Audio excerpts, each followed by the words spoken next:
اگر اسمبلیوں کے پنجاب اور پختونخوا اسمبلیوں کے الیکشن کروا دیے جائیں تو یہ الیکشن پھر 5 سال کے لیے نہیں ہوں گے، بلکہ جو remaining period of this parliament ہے اور اس کو کلب شاید کیا جائے کہ آئین میں تو جنرل الیکشن کی بات لکھی ہوئی ہے، یہ والے ان کو ضمنی الیکشن کا ایک درجہ دیا جائے۔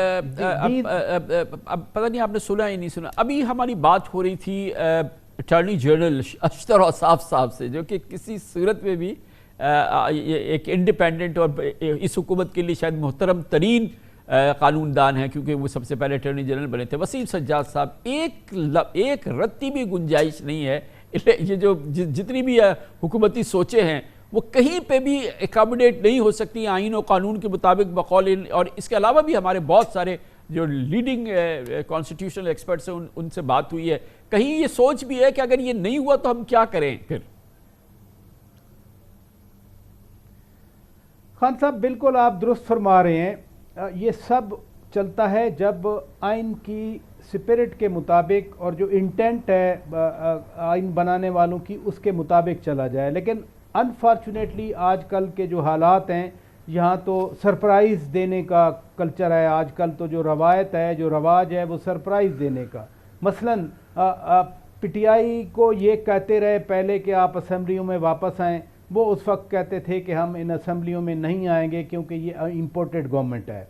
اب انہوں نے پنجاب اسمبلی توڑی، کے پی اسمبلی توڑی، اب وہ واپس آ رہے ہیں تو یہاں سے پٹس اینڈ پیسز میں ان کے ریزائن ایکسیپٹ کیے جا رہے ہیں، ہر چیز آئین اور قانون کے نام پہ ہو رہی ہے۔ آپ کے علم میں ہے کہ پوری P D M leadership Maryam Nawaz سے لے کے تمام بار بار یہ کہہ رہی تھی کہ الیکشن بالکل ارلی ہو سکتے ہیں، آپ پنجاب اور کے پی اسمبلی تحلیل کر دیں اور ہم الیکشن کے لیے تیار ہیں، یہ ایک سٹیٹڈ پوری پرنسپل پوزیشن رہی ہے پچھلے چند مہینوں کے دوران اس پی ڈی ایم کی۔ یہ درست ہے، بیانات آتے رہے، لیکن پالیٹکس ہے، مینوورنگ ہے، اور جو کچھ ابھی کیا جا رہا ہے کہتے ہیں جی عدالت میں جائیں، ہم بالکل آئین اور قانون کے مطابق کر رہے ہیں، آئین میں بالکل ہے جو اسمبلی کا رکن، سینیٹ کا رکن یا پروونشل اسمبلی کا رکن ریزائن کرنا چاہے تو کر سکتا ہے، اور پھر سپیکر کا پریروگیٹو اس کے رولز آف بزنس میں جو اسمبلی کے ہیں کنڈکٹ آف دا بزنس اس کا 43 ہے، اس کے تحت سپیکر پوری طرح جج کرے، لیکن میں کہہ رہا ہوں کہ یہ وہ چیزیں ہیں جو اگر آپ کی نیت ہے اس سپرٹ کو لے کر چلنے کی تب تو ہے۔ بہت شکریہ جناب شوکت پراچا ہمارے ساتھ موجود تھے۔ اس کے ساتھ ہی ہمارے آج کے پروگرام کا اختتام ہوتا ہے۔ سیٹرڈے سنڈے کی ہفتہ وار تعطیل ہوتی ہے، پیر کو انشاءاللہ آپ سے پھر ملاقات ہوگی۔ پیر تک کے لیے کامران خان کو اجازت، اللہ حافظ و ناصر۔